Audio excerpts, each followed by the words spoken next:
Hi friends, ಈ ಬಹಳ ಬಿಸಿಲಿಗೆ ಏನಾಗ್ಬಿಡ್ತಿದೆ, ದೇಹದಲ್ಲಿರುವ ನೀರಿನ ಅಂಶ ಕಡಿಮೆ ಆಗ್ತದೆ. ಅದಕ್ಕೆ ಈ ಬೇಸಿಗೆ ಒಳಗೆ ಆದಷ್ಟು ನಾವು ನೀರಿನ ಅಂಶ ಜಾಸ್ತಿ ಇರೋ ಪದಾರ್ಥಗಳನ್ನು ಮತ್ತು ಈ ಕೆಲವು ಪಾನೀಯಗಳನ್ನು ಸೇವಿಸಬೇಕಾಗ್ತದೆ. ಅದಕ್ಕೆ ಈಗ ಕಲ್ಲಂಗಡಿ ಹಣ್ಣು ಬಹಳ ಮಾರ್ಕೆಟ್ ಒಳಗೆ ಸಿಗ್ತದೆ. ಆ ಕಲ್ಲಂಗಡಿ ಹಣ್ಣಿನಿಂದ ನಿಮ್ಗೆ ಒಂದು ಹೊಸ ಥರದ ಡ್ರಿಂಕ್ ಹೇಳ್ಕೊಡ್ತೀನಿ. ಇದು ದೊಡ್ಡ ದೊಡ್ಡ ರೆಸ್ಟೋರೆಂಟ್ಗಳೊಳಗೆ ಬಹಳ ಕಾಸ್ಟ್ಲಿಯಾಗಿ ಸಿಗ್ತದೆ. ಅದನ್ನು ಸರಳವಾಗಿ ಮನೇಲಿ ಮಾಡಬಹುದು. ಹರೇ ಶ್ರೀನಿವಾಸ, ರೇಖಾಸ್ ವೆಜ್ ಫ್ಯೂಷನ್ಗೆ ತಮಗೆಲ್ಲರಿಗೂ ಸ್ವಾಗತ. ಈಗ ನಾವು ಒಂದು ಶುಗರ್ ಸಿರಪ್ ರೆಡಿ ಮಾಡೋಣ. ಅರ್ಧ ಕಪ್ ಸಕ್ಕರೆಗೆ ಅರ್ಧ ಕಪ್ ನೀರು, ಎರಡು ಸಮ ಪ್ರಮಾಣದಾಗ ತೊಗೋಬೇಕು. ತೊಗೊಂಡು ಎರಡನ್ನೂ ಸ್ವಲ್ಪ ಲೋ ಫ್ಲೇಮ್ ಒಳಗೆ ಒಂದು 2 ನಿಮಿಷ ಕುದಿಸ್ಕೋಬೇಕು. ಬಹಳ ಏರು ಪಾಕ ಮಾಡೋ ಅವಶ್ಯಕತೆ ಇಲ್ಲ.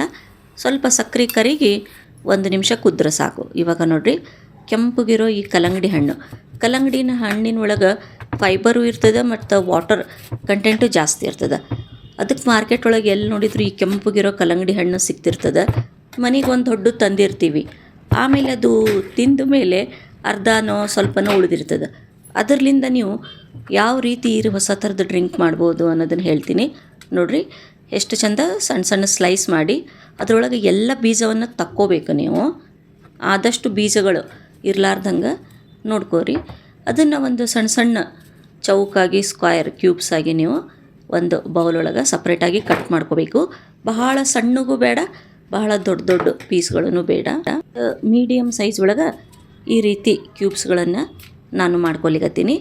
ಇದಕ್ಕೆ ಯಾವುದು ಅಳತೆ ಅಂತಿಲ್ಲ, ಮೆಜರ್ಮೆಂಟ್ ಎಷ್ಟು ನೀವು ಜನ ಇದ್ದೀರಿ, ಎಷ್ಟು ಬೇಕಾಗ್ತದೆ ಅಂದಾಜೊಳಗೆ ಮಾಡ್ಕೋಬೇಕು. ನೋಡಿರಿ, ಈ ರೀತಿ ನಾನು ಕ್ಯೂಬ್ಸ್ ಮಾಡಿಟ್ಕೊಂಡೀನಿ ಸಣ್ಣ ಸಣ್ಣದು. ಈಗ ಅದೇ ರೀತಿ ನಾನು ಇಲ್ಲಿ ಇದು ನೋಡಿರಿ, ಕರೆಕ್ಟಾಗಿ ಒಂದೇ ಸೈಜ್ ಒಳಗೆ ಎಲ್ಲದರಲ್ಲೂ ಬೀಜ ತೆಗೆದುಬಿಟ್ಟಿನಿ ನಾನು. ಈ ರೀತಿ ಮಾಡಿಟ್ಕೊಳ್ರಿ. ಇವು ಅದೇ ಕಲ್ಲಂಗಡಿನ ಬಹಳ ಸಣ್ಣಗೆ ನಾನು ಕಟ್ ಮಾಡೀನಿ, ಸಣ್ಣ ಸಣ್ಣ ಪೀಸ್ ಕಟ್ ಮಾಡೀನಿ. ಇವು ಒಂದಿಷ್ಟು ಡೆಕೋರೇಷನ್ಗೆ ಸ್ಲೈಸ್ ಮಾಡಿಟ್ಕೊಂಡೀನಿ. ಇದು ಪುದೀನ ಸೊಪ್ಪು, ಸ್ವಲ್ಪ ಫ್ರೆಶ್ ಆಗಿರೋ ಪುದೀನ ಕೂಡ ದೇಹಕ್ಕೆ ಒಳ್ಳೆ ತಂಪನ್ನು ಕೊಡ್ತದೆ ಮತ್ತು ಫ್ಲೇವರ್ ಕೂಡ ಭಾಳ ಚಲೋ ಬರ್ತದೆ. ಈ ಫ್ರೆಶ್ ಆಗಿರೋ ಲಿಂಬೆಹಣ್ಣು ಈ ಬೇಸಿಗೆ ಒಳಗೆ ನಮ್ಮ ಬಾಡಿಗೆ ಎನರ್ಜಿಯನ್ನು ಕೊಡ್ತದೆ. ಲಿಂಬೆಹಣ್ಣನ್ನು ನೋಡಿರಿ, ಕಟ್ ಮಾಡಿ ಬೀಜಗಳನ್ನೆಲ್ಲ ತಕ್ಕೊಂಡು ನಾನು ಅದರದ್ದು ಒಂದು 2-3 ಈ ರೀತಿ ರಿಂಗ್ಸ್ ಮಾಡ್ಕೊಳ್ತೀನಿ.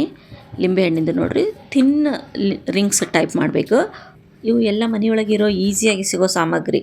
ಇದರಿಂದ ಸ್ವಲ್ಪ ನಾವು ಕ್ರಿಯೇಟಿವ್ ಆಗಿ ಕೆಲವು ಡ್ರಿಂಕ್ಗಳನ್ನು ಮಾಡಿದರೆ ನಮಗೆ ಈ ರೆಸ್ಟೋರೆಂಟದ್ದು ಒಂದು ಫೀಲಿಂಗ್ ಮನೆಯಲ್ಲೇ ಸಿಗ್ತದೆ. ಈಗ ಸ್ವಲ್ಪ ಲಿಂಬೆಹಣ್ಣನ್ನು ಸ್ವಲ್ಪ ಸಣ್ಣ ಸಣ್ಣಗೆ ಥಿನ್ ಸ್ಲೈಸಾಗಿ ಹೆಚ್ಕೊಳ್ಳೋಣ. ಈಗ ಒಂದು ಸರ್ವಿಂಗ್ ಗ್ಲಾಸ್ ಒಳಗೆ ಈ ನಾವು ಕ್ಯೂಬ್ಸ್ ಏನು ಮಾಡಿಟ್ಟಿವಿ ಅದನ್ನು ಹಾಕ್ಕೋಬೇಕು. ಆದಷ್ಟು ಇವು ಇದೇನು ಕ್ಯೂಬ್ಸ್ ಅವ ಅರ್ಧ ಗ್ಲಾಸ್ ಅಷ್ಟು ಹಾಕ್ಕೊಳ್ರಿ. ಆಮೇಲೆ ಒಂದು 4-5 ಸಣ್ಣ ಸಣ್ಣ ಲಿಂಬೆಹಣ್ಣಿಂದು ಪೀಸಸ್ ಅದ್ರೊಳಗೆ ಹಾಕ್ರಿ. ಆಮೇಲೆ ಈ ಪುದೀನದ್ದು ಎಲೆ ಒಂದು 7-8 ನಿಮ್ಮ ಗ್ಲಾಸಿನ ಸೈಜ್ ಪ್ರಮಾಣ ಹಾಕ್ಕೊಳ್ರಿ. ಇದನ್ನು ಸ್ವಲ್ಪ ನಾವು ಒಂದು ಸ್ಮ್ಯಾಶರ್ಲಿಂದ ಈ ರೀತಿ ನೋಡಿರಿ ಚೆನ್ನಾಗಿ ಇದನ್ನು ಸ್ಮ್ಯಾಶ್ ಮಾಡ್ಕೋಬೇಕು.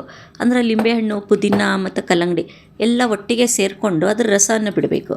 ಇದು ನಾನು ಮಾಡಿರೋ ಶುಗರ್ ಸಿರಪ್ಪು. ಒಂದು 3-4 ಟೇಬಲ್ ಸ್ಪೂನ್ ಸ್ವೀಟ್ ಎಷ್ಟು ಬೇಕಷ್ಟು ಹಾಕ್ಕೊಳ್ರಿ. ಶುಗರ್ ಸಿರಪ್ ಇಲ್ಲ ಅಂದರೆ ನೀವು ಪೌಡರ್ ಶುಗರ್ನೂ ಹಾಕ್ಕೋಬೋದು, ಸಕ್ಕರೆ ಪುಡಿನೂ ಹಾಕ್ಕೋಬೋದು. ಆಮೇಲೆ ಒಂದು 5-6 ಐಸ್ ಕ್ಯೂಬ್ಸ್ ಹಾಕ್ಕೊಳ್ಳೋಣ. ಆಮೇಲೆ ಇದ್ರ ಒಳಗೆ ಇವು ನಾವೇನು ಲೆಮನ್ ರಿಂಗ್ಸ್ ಮಾಡೀವಿ ಲಿಂಬೆಹಣ್ಣಿಂದು ನೋಡಿರಿ ಸ್ಲೈಸ್ ಈ ರೀತಿ ಈ ರೆಸ್ಟೋರೆಂಟಲ್ಲಿ ಸಿಗೋ ಥರ. ಆಮೇಲೆ ನಾನು ಚಿಲ್ಡ್ ವಾಟರ್ ಹಾಕೀನಿ. ನೀವು ಬೇಕಾದ್ರೆ ಸೋಡಾ ಹಾಕ್ಕೋಬೋದು, ಸೋಡಾದಿಂದನೂ ಬಹಳ ಚಲೋ ಟೇಸ್ಟ್ ಬರ್ತದೆ. ಬಟ್ ಮನ್ಯಾಗ ಸೋಡಾ ಇಲ್ಲ ಅಂತ ನಾನು ಚಿಲ್ಡ್ ವಾಟರ್ ಹಾಕೀನಿ. ಆಮೇಲೆ ಸಣ್ಣ ಸಣ್ಣಗೆ ಹೆಚ್ಚಿರೋ ಈ ಕಲ್ಲಂಗಡಿ ಪೀಸಸ್ಸನ್ನು ಅದ್ರ ಮೇಲೆ ಹಾಕಿರಿ. ಆಮೇಲೆ ಈ ರೀತಿ ಈ ಕಲ್ಲಂಗಡಿ ಮತ್ತು ಲಿಂಬೆಹಣ್ಣಿಂದು ಸ್ಲೈಸಿಂದ ಡೆಕೋರೇಷನ್ ಮಾಡಿ 1-2 ಪುದೀನ ಎಲೆ ಇಟ್ಟು ಈ ನಮ್ಮ ವಾಟರ್ ಮೆಲನ್ ಮೊಜಿಟೊ ಅಂತಾರಲ್ಲ ಅದು ರೆಡಿಯಾಗಿದೆ. Thank you.